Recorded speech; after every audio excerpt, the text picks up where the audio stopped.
Leitura comentada do livro Um Curso em Milagres, comigo, Luciana. Capítulo 23.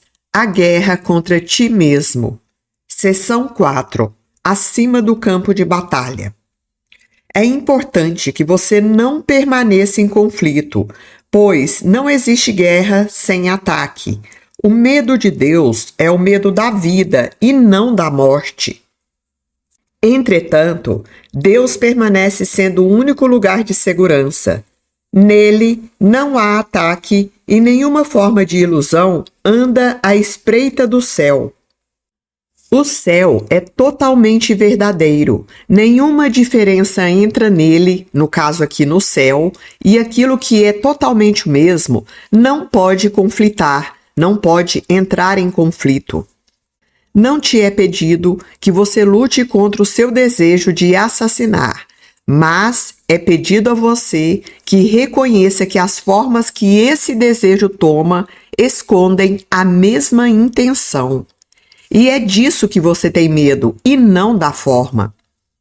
O que não é amor é assassinato. O que não é amor, no caso, nos leva para a destruição, para o nosso fim.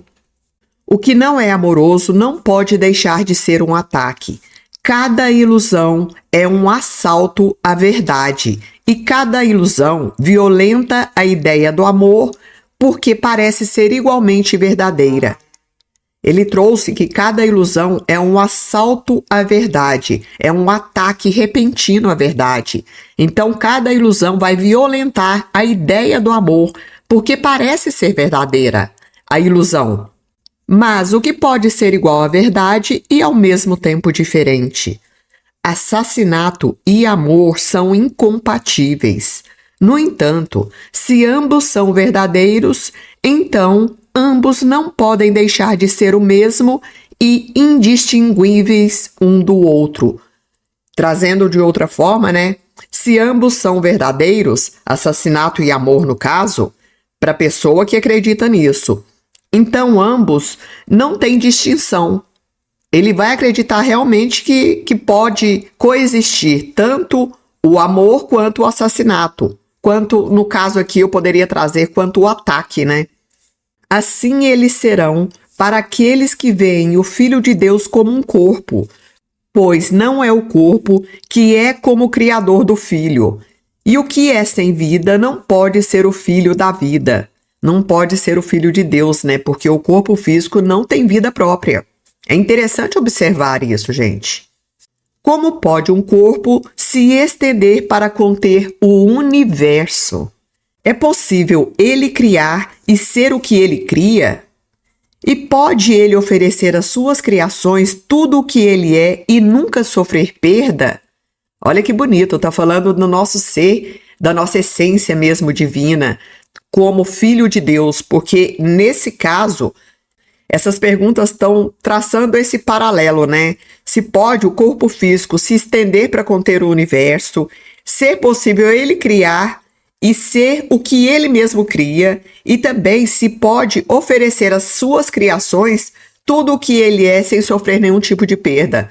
É óbvio que não. Isso faz parte da nossa essência divina, o nosso ser espiritual, como filhos de Deus. Aí sim a gente pode fazer tudo isso aqui que foi questionado. Deus não compartilha sua função com um corpo. Que interessante. Ele deu a função de criar a seu filho porque ela é a sua própria. Ele deu essa função ao filho de criar porque é a mesma função de Deus. Então essa função do filho, ela é igualmente poderosa, tão poderosa quanto a de Deus também. É o poder da mente, que nós já trouxemos aqui também em uma leitura anterior. Não é pecado acreditar que a função do filho é o assassinato, mas é insanidade. É insanidade acreditar que a função do filho é matar a si próprio. Por quê? Porque se eu projeto qualquer coisa no outro, vai voltar para mim e eu estarei destruindo a mim mesmo. E se eu também carrego muitas questões conflituosas dentro de mim, também estou caminhando para o meu próprio fim. Então isso é insanidade, ele está falando. O que é o mesmo não pode ter nenhuma função diferente. Nós aqui, no caso, sendo o mesmo ser que Deus, tendo o mesmo poder que Ele. Então, o que é o mesmo não pode ter nenhuma função diferente do próprio Criador. A criação é o meio para a extensão de Deus e o que é seu não pode deixar de ser do seu filho também. Ou o pai e o filho são assassinos, ou nenhum dos dois o é. Que lindo! A vida não faz a morte, criando como a si mesma. A vida, no sentido de eternidade, não criou o corpo físico para depois ter um fim. Então, nós continuamos sendo seres eternos. A bela luz do seu relacionamento é como o amor de Deus. Ela não pode ainda assumir a função santa que Deus deu a seu filho, pois o seu perdão em relação ao teu irmão ainda não é completo e assim não pode ser estendido a toda a criação. Cada forma de assassinato e de ataque que ainda te atraia e que você não reconheça pelo que é, limita a cura e limita os milagres que você tem o poder de estender a todos. Que profundo! Entretanto, o Espírito Santo compreende como aumentar as tuas pequenas dádivas e fazer com que sejam poderosas.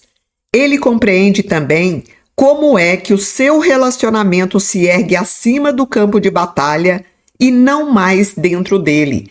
O Espírito Santo também compreende como é possível a gente se elevar acima do campo de batalha, que pode ser os conflitos da vida cotidiana, né? Então, a gente olhar de cima, olhar com sabedoria. Isso é o olhar de cima. Esta é a sua parte. 2 pontos. Reconhecer que qualquer forma de assassinato não é a sua vontade. Não ver o campo de batalha é agora o seu propósito. Não olhar para os conflitos, não olhar para as ilusões da vida, mostrando brigas, desentendimentos, acusações, culpas, medos, julgamentos. Não olhar para isso. Tem uma fala inicial de Um Curso em Milagres que ele traz que o outro nunca está errado. O que está errado é o ego dele, assim como o nosso próprio ego. Mas nós somos seres muito mais elevados do que a nossa personalidade e do que o ego.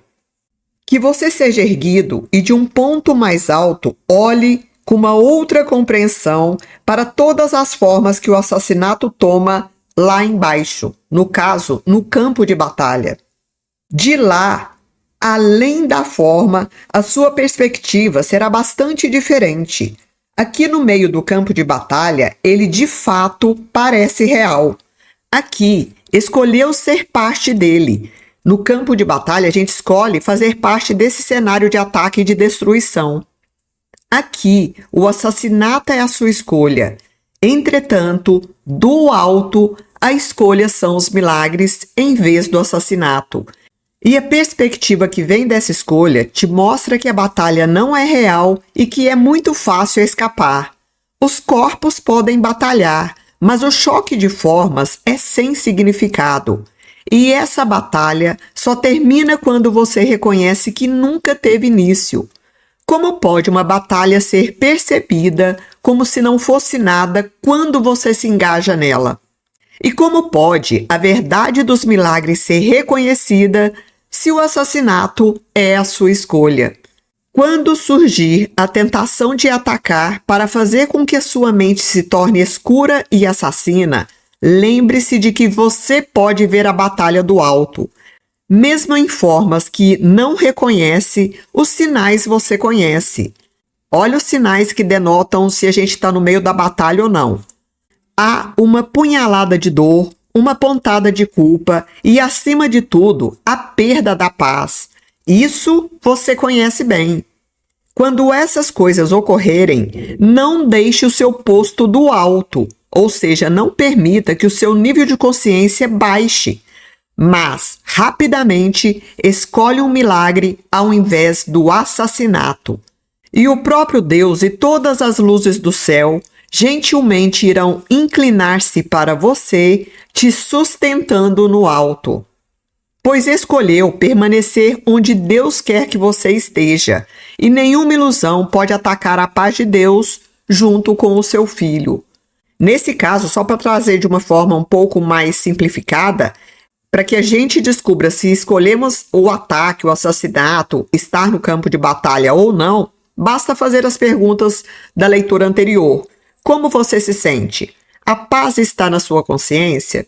Então, causou qualquer tipo de desconforto, inquietação, angústia, medo, culpa. Então, você escolheu entrar na batalha. Quando gerou algum tipo de paz, tranquilidade, serenidade, compaixão, amor, aí sim você escolheu a favor da vontade do Criador. Não veja ninguém a partir do campo de batalha, pois lá olhará para ele a partir do nada. Por que ele traz isso? Porque a forma física, os corpos, na verdade não existem. O que se estende continuamente é a nossa consciência. No meio da batalha, você não tem um ponto de referência a partir do qual olhar, de onde possa dar significado ao que você vê, pois somente os corpos poderiam atacar e assassinar, e se esse é o seu propósito, então não pode deixar de ser um com eles. Só um propósito unifica, e aqueles que compartilham um só propósito têm a mente una. O corpo não tem propósito em si mesmo e não pode deixar de ser solitário. De baixo, ele não pode ser superado. Olha só que interessante, de baixo do nível aqui da vida humana, dos conflitos, dos medos, das culpas, desse cenário da batalha aqui que ele está trazendo. De baixo, o corpo físico não pode ser superado. De cima, os limites que ele impõe aos que ainda se encontram na batalha desaparecem e não são mais percebidos. O corpo está entre o Pai e o céu que ele criou para o seu filho, porque o corpo não tem propósito. Pensa no que é dado àqueles que compartilham o propósito de seu Pai e que têm o conhecimento de que é o seu próprio propósito. Então ele pede aqui, pensa em tudo o que pode ser dado, todas as dádivas que vão receber aqueles que já compartilham o propósito de Deus e que têm o conhecimento de que o propósito dele é o propósito do próprio Pai. Não lhes falta nada, qualquer espécie de pesar é inconcebível. Nesse caso, a pessoa já não entra mais nesse processo de lamentação, de reclamação. Só a luz que amam está na sua consciência, e só o amor brilha sobre eles para sempre. O amor é o seu passado, seu presente e seu futuro, sempre o mesmo, eternamente completo e totalmente compartilhado. Eles têm o conhecimento de que é impossível que a sua felicidade possa sofrer qualquer tipo de mudança. Talvez você pense que o campo de batalha possa te oferecer alguma coisa que você possa ganhar, ou seja, que a gente possa lucrar com as brigas cotidianas, com as discórdias, com os conflitos aqui. É possível que isso seja algo que te ofereça uma calma perfeita e um senso de amor tão profundo e quieto que nenhum toque de dúvida possa jamais manchar a sua certeza? Que pergunta linda! Ele está trazendo aqui se é possível que o campo de batalha possa nos oferecer tudo isso e nunca manchar a certeza do amor e da paz que existe em nós. É óbvio que não, né? E isso durará para sempre? Aqueles que têm a força de Deus em sua consciência nunca poderiam pensar em batalha. O que poderiam eles ganhar com as batalhas senão a perda da sua própria perfeição? Pois todas as coisas pelas quais se luta no campo de batalha são do corpo, algo que ele parece oferecer ou possuir. Ninguém que tem o conhecimento de que tem tudo poderia buscar a limitação ou valorizar os oferecimentos do corpo. A falta de sentido da conquista é bastante evidente a partir da esfera serena acima do campo de batalha. O que pode conflitar com tudo? E o que existe lá que ofereça menos e possa ainda assim ser mais querido? E quem, sustentado pelo amor de Deus, poderia achar a escolha entre os milagres e o assassinato difícil de fazer? Que lindo, né? Fim da leitura do livro-texto.